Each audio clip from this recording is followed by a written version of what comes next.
Je suis restée sans voix lorsque j'ai soudain reçu un appel de mon mari alors que j'étais en voyage d'affaires à l'étranger. Sa voix était empreinte d'un sentiment d'urgence. Puis il a répété à plusieurs reprises, « Ne reviens pas au pays tant que je ne t'ai pas contacté. » Avant de raccrocher brusquement le téléphone. Mais qu'est-ce qui se passe? J'ai eu beau réfléchir, je n'ai pas compris ce qu'il voulait dire. Ce message inquiétant m'a fait sombrer dans l'angoisse et la peur. J'ai essayé de le rappeler pour obtenir une explication plus précise, mais je n'ai pas réussi à le joindre. J'étais loin de me douter à ce moment-là du genre de situation qui se préparait. Je m'appelle Nancy, j'ai 35 ans. Je travaillais comme technicienne chez un grand fabricant. Il y a 5 ans, j'ai épousé mon mari Jason, qui travaillait dans la vente pour une société commerciale. Depuis, nous vivons ensemble. Même si nous étions souvent occupés et que nos chemins se croisaient peu, le temps passé avec lui dans la maison que nous avons construite lors de notre mariage était ce qu'il y avait de plus important pour moi. Je pensais souvent au plaisir que nous aurions à vivre dans cette maison lorsque nous aurions des enfants. Je rêvais aussi d'agrandir un jour notre maison pour que nos parents viennent vivre avec nous. Mes beaux-parents habitent loin, et comme nous ne pouvions pas leur rendre visite souvent, c'était une préoccupation constante pour moi. D'un autre côté, mes parents vivent à proximité et viennent parfois nous aider dans les tâches ménagères, sachant que nous sommes très occupés. J'étais toujours reconnaissante à Jason d'accepter leur aide sans se plaindre. Cependant, mon mari avait ses défauts. Il disait que les relations professionnelles et les loisirs coûtaient de l'argent. Et il dépensait tout son salaire pour lui-même. Malgré mes avertissements répétés, il n'arrivait pas à se débarrasser de ses habitudes de célibataire. Nous gérions nos dépenses avec mon salaire. Mais comme j'épargnais aussi pour l'avenir, l'argent que je pouvais dépenser librement était très limité. Un jour, mon mari m'a soudain demandé de payer $20 000. Qu'est-ce que cela signifie? Une grosse somme d'argent, pour quoi faire? Je me suis portée garante pour un ami. Il m'a dit, mais maintenant, je ne peux plus le contacter, alors je dois payer. J'ai été choquée qu'il se soit porté garant à mon insu et j'ai pâli devant le montant de $20 000. Mais mon mari ne s'est pas laissé décontenancer. Il m'a alors montré un livret de banque et m'a dit, nous pouvons l'utiliser pour payer. Je me suis figée en voyant le livret de banque.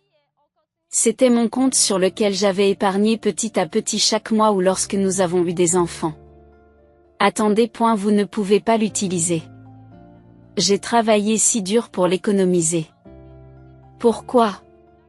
Ça ne sert à rien de garder de l'argent que tu n'utiliseras pas. Tu ne peux plus avoir d'enfants de toute façon, alors c'est de l'argent gaspillé. C'est terrible. Ces paroles cruelles et son rire moqueur m'ont anéanti. Je n'ai pas pu empêcher les larmes de couler et j'étais incapable de dire quoi que ce soit de plus. Je souffrais tellement de voir mes efforts et mes espoirs pour l'avenir réduits à néant. Jason ne s'est pas soucié de mes larmes. Il est entré dans son bureau et m'a ignoré pendant le reste de la nuit, ne sortant que le lendemain matin, malgré mes tentatives pour lui parler à travers la porte. Le lendemain matin, après une nuit blanche, j'ai réalisé que je ne pouvais pas laisser mon mari agir à sa guise. Je devais m'assurer qu'il n'utiliserait pas ses économies.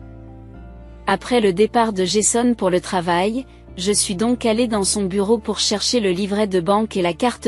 Mais j'ai eu beau fouiller la pièce, je ne les ai trouvés nulle part.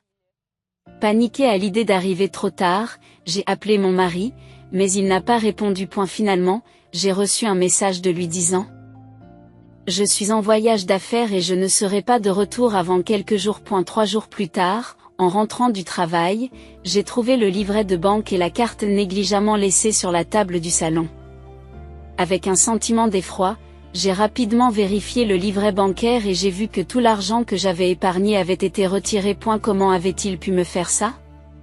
J'avais le cœur brisé, j'étais furieuse et je n'arrêtais pas de pleurer. Bien que je me sois inquiétée de ces dépenses extravagantes, je les avais tolérées parce que nous arrivions à nous en sortir. Mais à ce moment-là, ma patience a atteint ses limites. Cependant, alors que je pensais que nous devions avoir une bonne discussion, on m'a confié un voyage d'affaires à l'étranger. On m'a confié un projet important, d'une durée d'au moins 1 mois, voire de 3 mois. En plus de mon travail habituel, mes jours de congé étaient souvent consacrés à la préparation du voyage.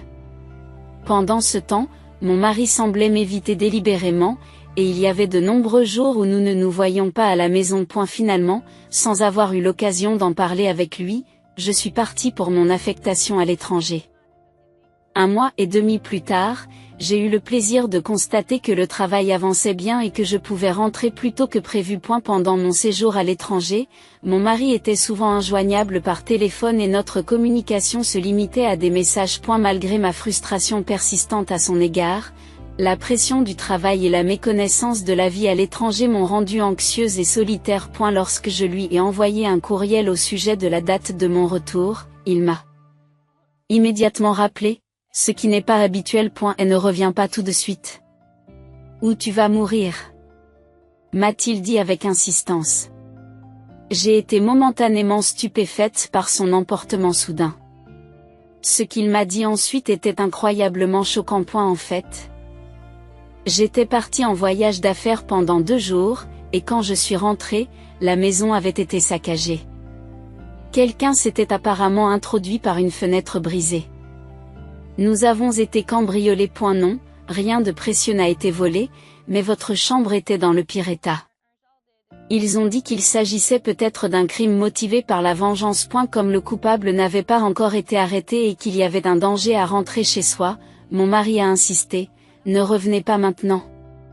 Ne revenez pas maintenant. Voyant à quel point il semblait sérieux, j'ai été envahie par l'anxiété et la peur, et j'ai immédiatement annulé mon vol de retour. Sans le savoir, j'ai peut-être fait quelque chose qui a suscité le ressentiment de quelqu'un. Seule dans ma chambre d'hôtel, je n'avais que des pensées négatives. Désireuse d'en savoir plus sur la situation, j'ai appelé mon mari à plusieurs reprises, mais je n'arrivais pas à le joindre. Cependant, lorsque j'ai finalement réussi à le joindre, j'ai senti que quelque chose n'allait pas. Lorsque j'ai essayé de lui poser des questions sur le saccage de la maison, il n'a parlé que de son travail et de ses amis, évitant complètement le sujet. Pourtant, lorsque j'ai demandé si je pouvais rentrer à la maison, il a été catégorique, absolument pas.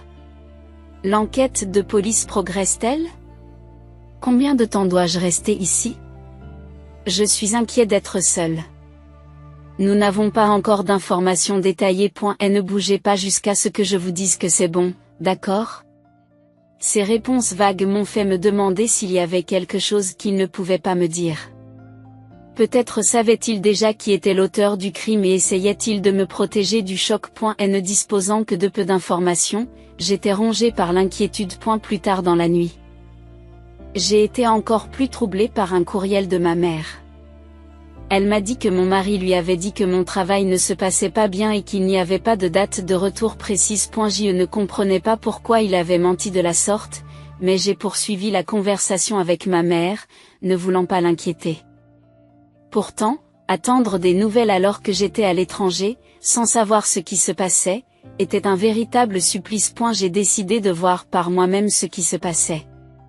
Incapable de le supporter plus longtemps, j'ai décidé de rentrer en Amérique sans en parler à mon mari.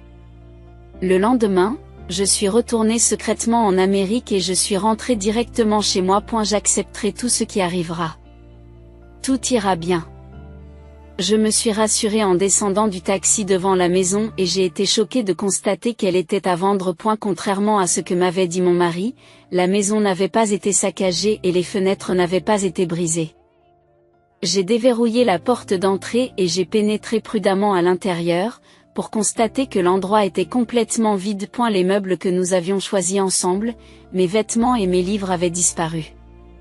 Je m'étais préparé mentalement à un danger à mon retour, mais la réalité qui m'accueillit dépassa tout ce que j'avais imaginé. Je ne comprenais pas ce qui se passait, mais je savais que je devais trouver Jason. Comme j'étais revenu sans le lui dire, je ne pouvais pas lui demander directement où il se trouvait. Et même si je le faisais, je ne pouvais pas être sûr qu'il me dirait la vérité. J'ai donc décidé d'utiliser les services de localisation de mon téléphone pour savoir où il se trouvait. 2 heures plus tard, je me suis retrouvée dans une ville ornée de néons étincelants. Je faisais le guet devant un certain club lorsque mon mari, en état d'ébriété, en est sorti en titubant, soutenue par une employée. Et la maison va probablement se vendre à un bon prix, et comme ma femme, qui pleure, ne reviendra pas avant un certain temps, je suis libre de m'amuser comme un fou. Manifestement sous l'influence de l'alcool, il n'a pas retenu son comportement bruyant et joyeux. Et la femme qui lui tendait les bras lui a demandé, « Vous n'allez pas quitter votre femme ?» Ah ah. Il s'est contenté de rire grossièrement. Cette femme est ma vache à lait. Je ne la laisserai pas partir. Elle continuera à travailler dur pour moi à partir de maintenant. Sur ces mots, il rapproche la femme par l'épaule. Incapable de regarder plus loin, j'ai rapidement quitté les lieux, le cœur brisé et trahi par le mari en qui j'avais confiance. En essuyant mes larmes à plusieurs reprises, je me suis dit, plus de larmes. Je dois être forte. Rassemblant mon courage, j'ai décidé de planifier et d'exécuter quelque chose malgré mon cœur défaillant. Une semaine plus tard, dans la soirée, je me suis rendue à l'hôtel et je me suis assise dans le hall, attendant une certaine personne. Environ 1 heure plus tard, un homme vêtu d'un costume de marque et d'une montre de luxe est arrivé et s'est arrêté à la réception. Le moment était enfin venu. Après avoir respiré profondément et m'être donné une claque sur la joue pour me ressaisir, je me suis dirigée vers lui. L'homme, qui dégageait une forte odeur d'eau de Cologne, a visiblement sursauté et reculé d'un pas en voyant mon visage. Qu'est-ce que tu fais là? Je t'attendais, Jason. Alors que je m'approchais de mon mari, il fit claquer sa langue et me lança un regard noir.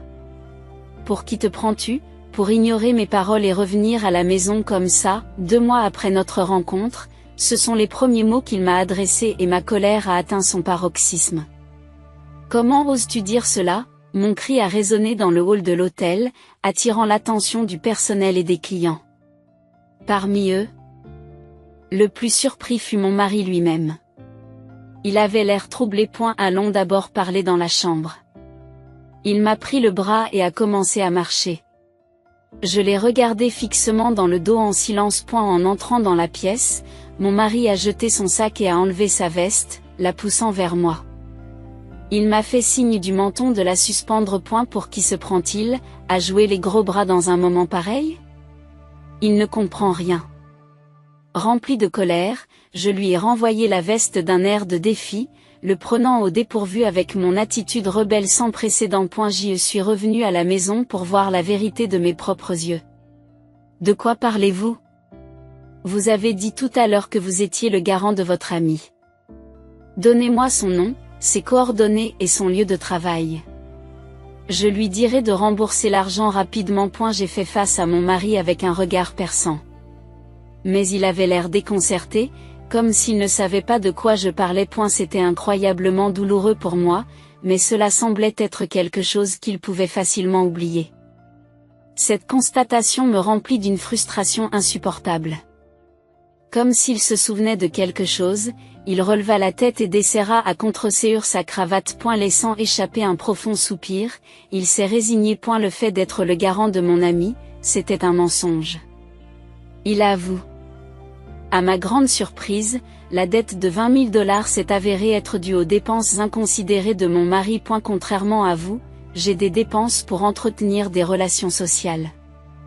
Arrêtez de déterrer le passé. Il m'a crié dessus avec défi, rejetant la responsabilité sur moi. Ses propos sur le passé ont finalement eu raison de ma patience.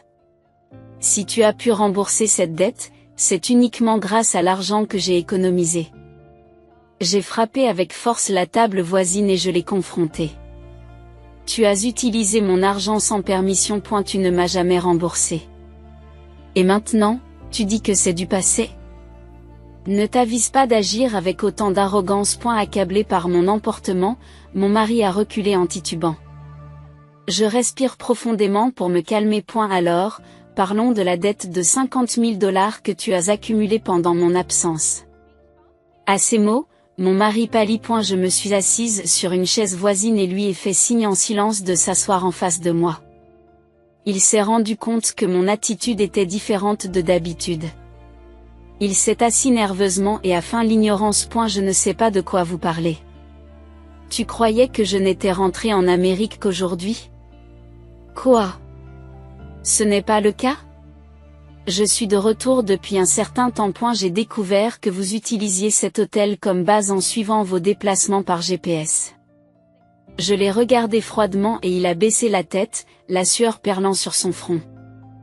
J'ai eu l'occasion d'enquêter sur vos activités jusqu'à aujourd'hui. Profitant de mon absence pour cause de voyage d'affaires à l'étranger, mon mari fréquentait les clubs et faisait des fêtes extravagantes avec des femmes. En outre, il s'est offert des articles de marque coûteux en édition limitée et a joué de l'argent au hasard. En conséquence, en seulement 1 mois et demi, il avait accumulé une dette stupéfiante de $50 000. Pour couvrir cette dette, il a vendu notre maison sans mon consentement. Cette maison, avec son emplacement privilégié et ses pièces méticuleusement conçues, était une propriété très recherchée. Même moi, profane, je savais qu'elle se vendrait rapidement. L'évaluation de la maison a dépassé les attentes de mon mari, ce qui l'a incité à décider d'une vente immédiate. Cependant, lorsqu'il a reçu ma notification de retour, il a paniqué et a menti pour l'en empêcher. Notre maison a été vandalisée et n'est plus sur. Comment comptiez-vous m'expliquer la vente de la maison? Je pensais pouvoir te convaincre qu'une maison cambriolée portait malheur et que nous devions déménager. Sa ruse m'a laissé sans voix et j'ai poussé un profond soupir. Tu pensais vraiment pouvoir vendre la maison sans me consulter? Voyant son visage pâle, j'ai fait claquer sur la table une série de documents qui se trouvaient dans mon sac.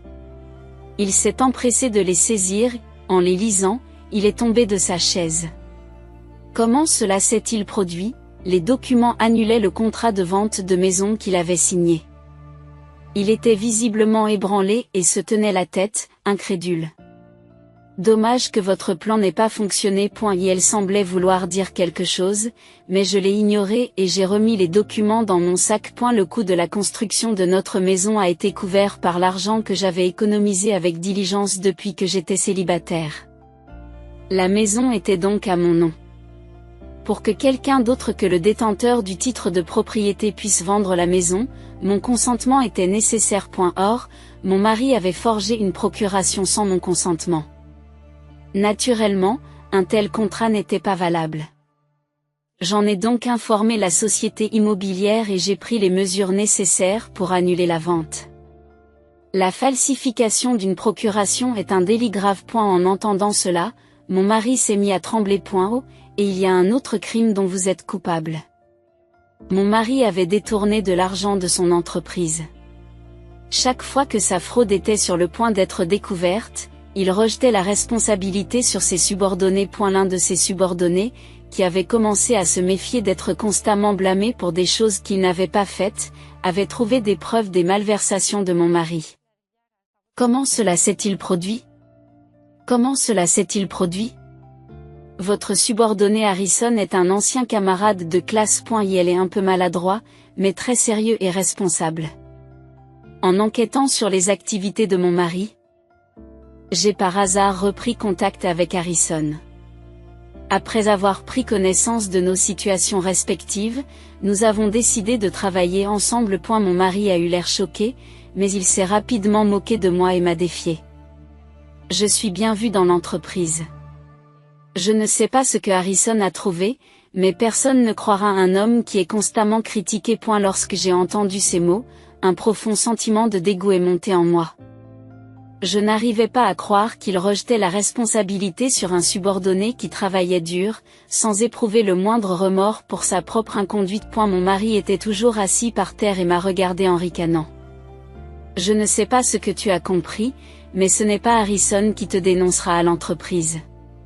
C'est moi. J'ai les preuves de ta mauvaise conduite de la part de Harrison, et si je leur parle de toutes les dettes que tu as accumulées, ce sera assez convaincant, n'est-ce pas? J'avais déjà contacté son entreprise, et une réunion avec son supérieur direct était prévue. Les responsables de la comptabilité et des ressources humaines seront également présents. Même si mon mari essayait de s'en sortir, il n'y aurait pas d'échappatoire une fois que l'entreprise aurait entamé une enquête approfondie. Tu n'es pas sérieux, n'est-ce pas?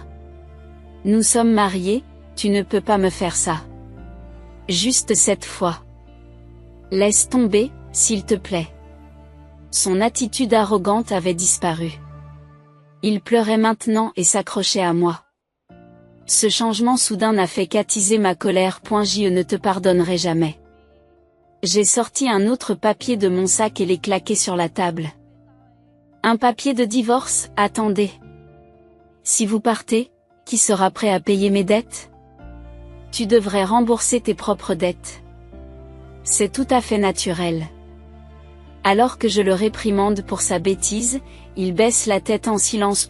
Puisque le contrat de vente de la maison est nul, tu dois rendre la compte immédiatement. Ai-je exigé? À ce moment-là, mon mari est devenu tout pâle et s'est serré la tête. Mais la majeure partie de la compte a déjà disparu. Comment vais-je pouvoir tout rembourser? A-t-il balbutié. Je savais que mon mari dépenserait tout l'argent qu'il avait sous la main. Mais ce n'était plus mon problème. Je ne suis pas votre vache à lait. Signe ça tout de suite. J'ai insisté, le poussant à signer les papiers du divorce. À contre-séure, il l'a fait, et je les ai rapidement rangés dans mon sac. Notre mariage, qui avait été à la fois long et court, était enfin terminé. Étonnamment, j'ai ressenti un immense soulagement. Vous devez également vous préparer à une enquête de police concernant la fausse procuration. Au revoir. Nous ne nous reverrons plus jamais. Sans plus le regarder, je suis sortie de la chambre d'hôtel. Un an plus tard, j'ai appris que mon mari avait remboursé les fonds détournés, mais qu'il avait été licencié, évitant ainsi des poursuites pénales. Il avait apparemment supplié ses parents de l'aider, et sa réputation est passée de celle d'un fils fier à celle d'un déshonneur. Bien qu'il n'ait pas été poursuivi pour la fausse procuration, il a perdu son emploi et sa maison, et s'est retrouvé sans rien d'autre qu'une dette importante. Aujourd'hui, il vit dans une peur constante, fuyant ses créanciers. Quant à moi, j'ai rénové la maison que j'aimais et j'ai invité mes parents à vivre avec moi. Aujourd'hui, nous partageons tous les trois un foyer heureux.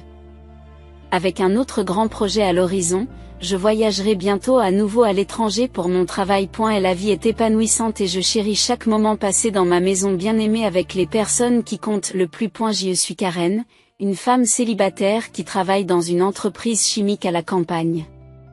Lorsque les gens entendent parler de chimie, ils sont souvent surpris que je sois une femme. Pourtant, je suis douée pour la chimie depuis mon plus jeune âge et j'ai même obtenu une licence de matières dangereuses au lycée.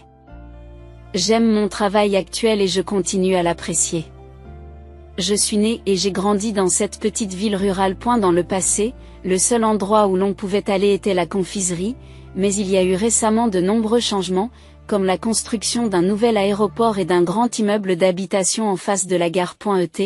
Je ne sais pas si c'est spécifique aux zones rurales ou propre à cette ville, mais depuis longtemps, il y a beaucoup de jeunes délinquants qui ressemblent à des gangs de motards. Aujourd'hui encore, on entend parfois le bruit des voitures de police qui les poursuivent tard dans la nuit. Bien qu'on les appelle des jeunes, il semble que ces derniers temps, il y ait beaucoup d'étudiants parmi eux. Une fois, je suis sortie boire un verre avec des collègues et je me suis retrouvée à marcher seule dans les rues vers 2 heures du matin. Oui, par exemple, le bruit de dizaines de motos. Au bout d'un moment, un groupe de motos s'est arrêté devant nous et s'est mis à faire quelque chose de dangereux. Comme j'ai toujours eu un sens aigu de la justice, je suis intervenue instinctivement. Du coup, je suis devenue la cible, avec ma famille, d'un jeune homme qui m'en voulait, et la situation a pris une tournure inattendue. Les hommes du groupe de motards discutent avec un homme qui se tient à une station de taxi à quelques dizaines de mètres devant moi. Il est clair qu'ils ne demandent pas leur chemin, et en voyant la peur sur le visage de l'homme, je n'ai pas pu rester plus longtemps sans rien faire. Je remets mon téléphone dans ma poche et m'approche du groupe de motards. Qu'est-ce que vous faites? Au son de ma voix, les hommes se sont tous retournés en même temps. Ils semblaient être des adultes, certainement âgés de plus de 18 ans. Et j'ai rapidement compris qu'il s'agissait probablement d'étudiants universitaires âgés d'une vingtaine d'années, regroupés en équipe. Et la distraction momentanée causée par mon appel a permis à l'homme de s'enfuir. Puis, l'un d'eux m'a fixé du regard comme s'il avait perdu sa proie. Il s'agissait probablement du chef de file. Il me scruta de la tête aux pieds, comme s'il me jaugeait. Toi, femme, ne mets pas ton nez là-dedans, a-t-il craché. Les autres hommes autour de lui souriaient et gloussaient. Pendant un instant, je me suis senti en danger, mais soudain, les sirènes d'une voiture de police ont retenti. Je ne suis pas si bête, me suis-je dit. Dès que j'ai compris que l'homme se faisait extorquer de l'argent, j'ai immédiatement appelé la police et je suis resté en communication. Après un bref interrogatoire, j'ai été relâché. J'aurais probablement dû attendre l'arrivée de la police, mais l'homme s'était fait arracher son sac et était fouillé de fond en comble, je ne pouvais donc pas le laisser seul. Bien sûr, la police m'a assuré qu'elle retrouverait le sac et contacterait le propriétaire, ce qui était un soulagement. Le groupe de motards, en particulier le chef, m'a regardé avec une expression de ressentiment. J'espérais que cet incident les amènerait à reconsidérer leurs actions et à s'arrêter. Un certain temps s'était écoulé et je dormais chez mes parents lorsque je me suis réveillé en entendant un grand bruit. C'était le bruit de quelque chose qui se cassait et les rires de plusieurs hommes. J'y suis rapidement sorti, comme je m'y attendais, j'ai vu environ 4 jeunes hommes s'enfuir en riant aux éclats. Ils avaient cassé la vitre de la salle de bain. Notre maison familiale est assez ancienne, peut-être en raison de son vieillissement, la fenêtre a été facilement brisée. Heureusement, comme cela s'est produit tard dans la nuit, personne n'a été blessé et mes parents dormaient en toute sécurité dans leur chambre. Loin de la salle de bain. Je me suis senti soulagé, mais en même temps, les souvenirs du groupe de motards de tout à l'heure me sont revenus à l'esprit. Jusqu'à présent, nous n'avions jamais été victimes d'un tel harcèlement et mes parents ne sont pas du genre à provoquer la rancune de qui que ce soit. Il semble donc que les agresseurs m'aient ciblé spécifiquement. S'ils m'avaient visé personnellement, ce serait une autre histoire, mais mes parents n'ont rien à voir là-dedans. Alors que je me sentais frustré, j'ai décidé d'appeler la police pour qu'elle vienne inspecter les lieux. Le lendemain, un entrepreneur est venu et a réussi à réparer les dégâts, mais les coûts de réparation étaient assez élevés, ce qui m'a fait soupirer. Et puis, la nuit suivante, j'avais prévu qu'il reviendrait, mais c'est arrivé plus tôt que prévu. Cette fois, au lieu de pénétrer dans la maison, ils ont essayé d'entrer dans les champs derrière la maison de mes parents. Je pouvais voir les champs directement depuis ma chambre, et j'ai donc repéré les hommes. Les salauds! J'ai murmuré pour moi-même et je me suis dirigé vers les champs. En chemin. Oh, merde! Les voix effrayées des hommes résonnaient. En arrivant au champ, j'ai trouvé un homme allongé sur le sol qui se tortillait, tandis que ses compagnons avaient l'air ahuris et ne savaient pas quoi faire. Il a été électrocuté. Vous allez bien? En le voyant s'effondrer, je me suis inquiété et j'ai crié fort. Oh, merde! Les autres hommes ont abandonné leur ami électrocuté et se sont enfuis, paniqués. L'homme allongé sur le sol s'est évanoui. Il avait les yeux révulsés. De toute évidence, c'était le résultat de sa tentative d'intrusion dans le champ. Je n'ai donc eu d'autre choix que d'attendre l'arrivée de la police. Lorsque la police et l'ambulance sont arrivés, l'homme a été emmené à l'hôpital pour y être soigné. Alors que nous étions interrogés tard dans la nuit. Nous avons reçu un rapport d'un autre officier qui avait accompagné l'homme à l'hôpital, disant qu'il avait repris conscience. Selon l'officier, l'homme était rancunier parce que j'avais déjà appelé la police contre lui, ce qui lui avait valu d'être placé en garde à vue et suspendu de l'université pendant 2 semaines. L'homme lui-même avait un permis moto, mais certains de ses compagnons n'en avaient pas, et d'autres conduisaient sous l'influence de l'alcool. En raison de ces problèmes, il a été suspendu. Pendant sa suspension, il a enquêté sur moi et m'a même suivi sur le chemin du retour du travail. Elle m'a avoué qu'après avoir découvert que mes parents cultivaient des fruits haut de gamme dans leur champ, il avait brisé la vitre et tenté de voler les fruits pour me donner une leçon. J'ai soupiré d'incrédulité devant cette raison absurde, mais je ne m'attendais pas à être suivi sur le chemin du retour du travail. La station la plus proche n'accueille que quelques personnes le soir, et il n'y a qu'une seule entrée. Donc, s'il s'embusquait et surveillait les gens qui sortaient, il pouvait immédiatement me trouver.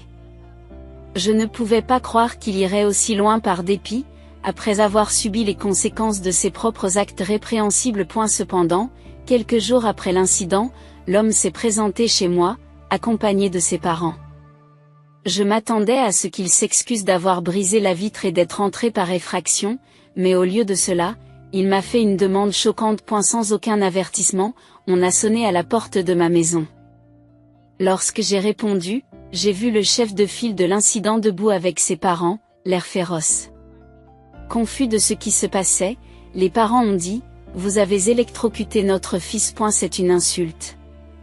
Nous demandons un dédommagement. » Ils ont fait du bruit. Attendez, vous ne savez rien de ce qui s'est passé?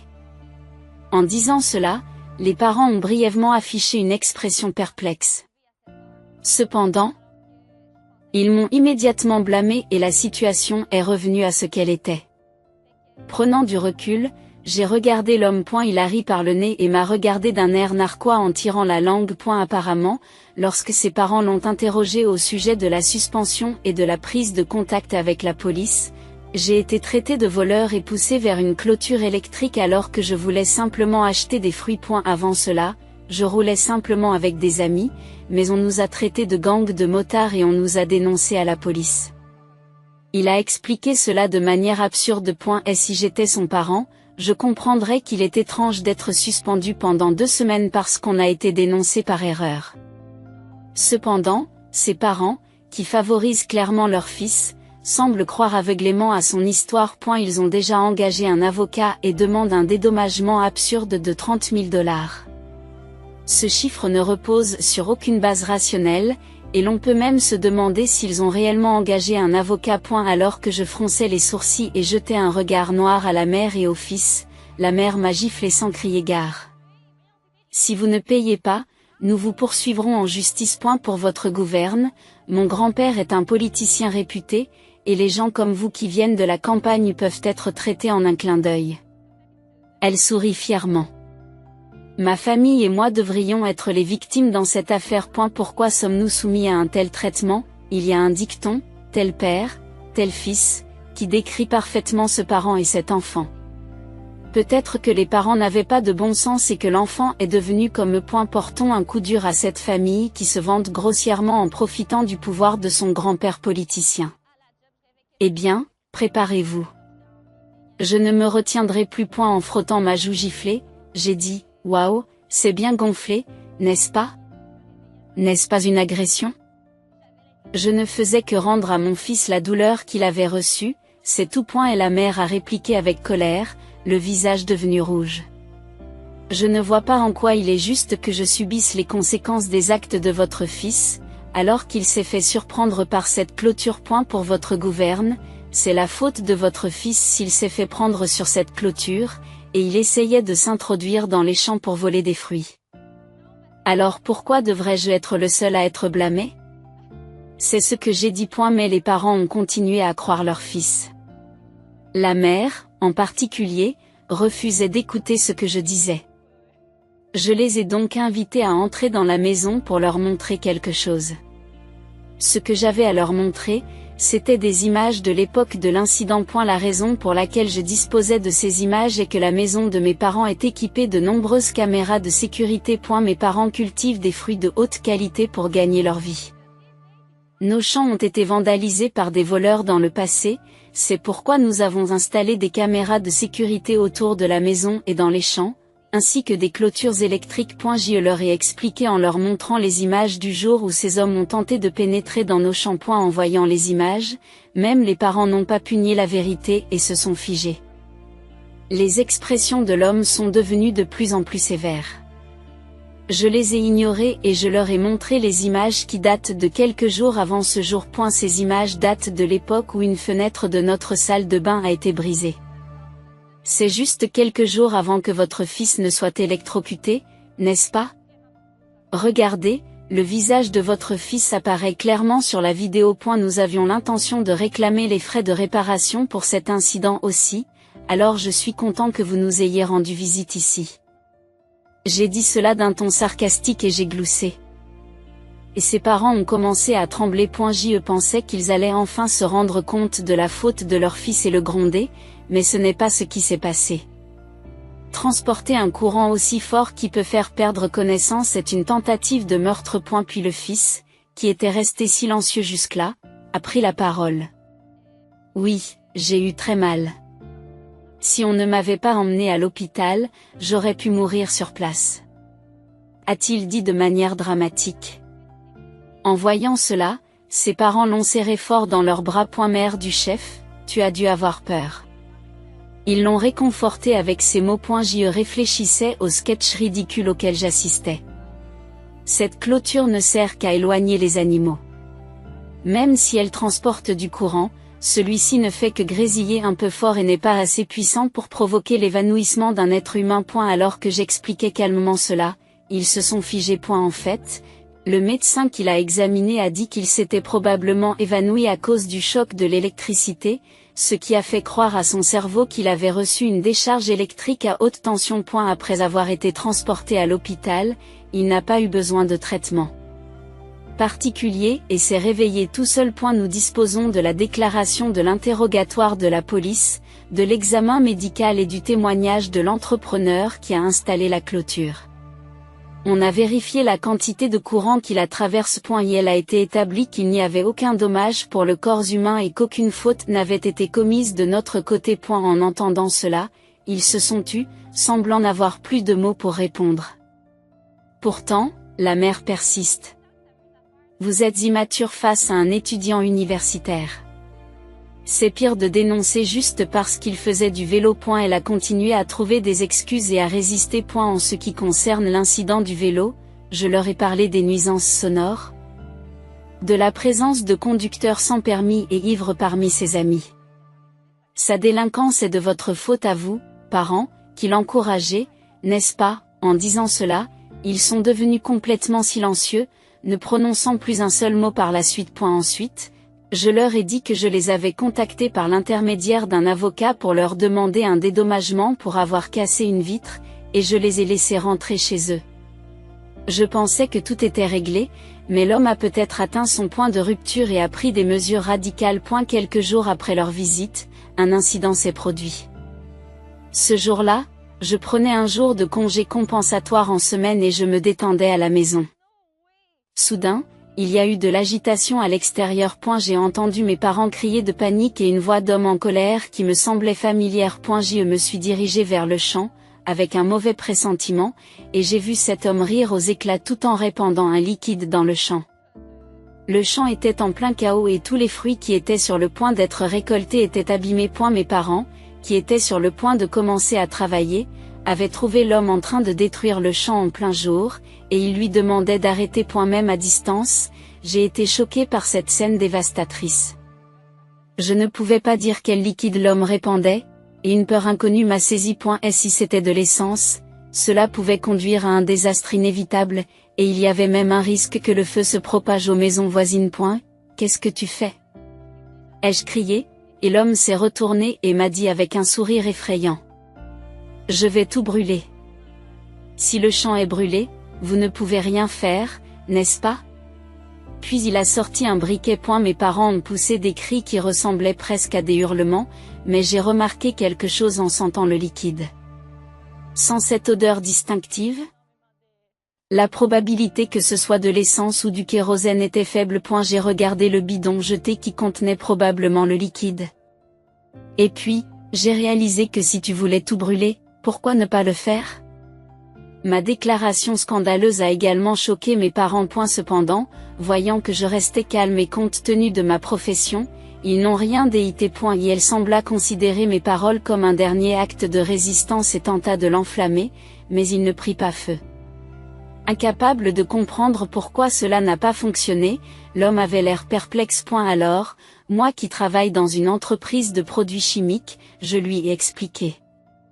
Je parie que vous avez acheté l'huile au supermarché, n'est-ce pas? L'huile végétale a un point d'éclair d'environ 250 degrés Celsius, elle n'est donc pas facile à enflammer. En entendant cela, l'homme est devenu encore plus perplexe. À ce moment-là, la police, probablement déjà appelée par mes parents, est arrivée et a rapidement appréhendé l'homme.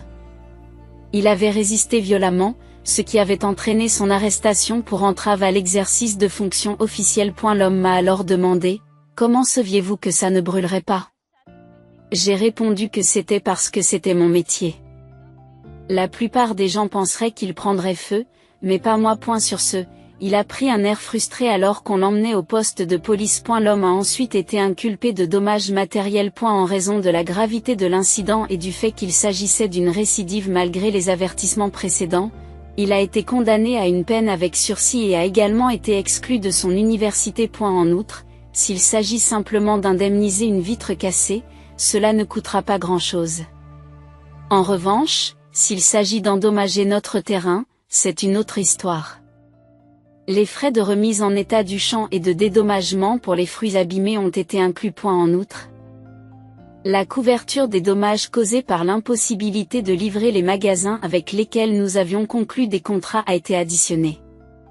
Le total des coûts dépasse de loin le montant arbitraire de $30 000 que les parents de l'homme m'ont proposé. Lorsque mon avocat leur a montré les documents juridiques détaillant les dommages et intérêts, ses parents ont été choqués et pris au dépourvu. Après avoir été renvoyé de l'université et être rentré chez lui, l'homme a apparemment travaillé sans relâche jour et nuit pour rembourser les dommages couverts par ses parents. Par ailleurs, son grand-père politicien a décidé de rompre les liens avec cette famille en pensant à sa propre dignité. Leur relation était probablement superficielle. Quant à moi, j'ai vécu avec soulagement et j'ai profité de la paix que j'ai enfin retrouvée. Depuis, j'ai remarqué que les gangs de motards se font plus rares, ce qui rend la vie plus paisible. Je n'avais pas de passe-temps et mon seul plaisir était de sortir boire. Lors d'une soirée organisée par mes amis, j'ai rencontré l'amour de ma vie. Après 2 ans de relation, nous nous sommes mariés. Je n'ai aucune connaissance en matière de culture fruitière, mais il s'avère que sa famille exploite une ferme. Étant le 2e fils et n'ayant pas l'intention d'hériter de la ferme familiale, il a accepté de vivre avec ma famille. Mes parents sont ravis d'avoir un gendre qui leur succède. Maintenant que le champ a été remis en état, j'aimerais soutenir l'entreprise familiale à partir de maintenant.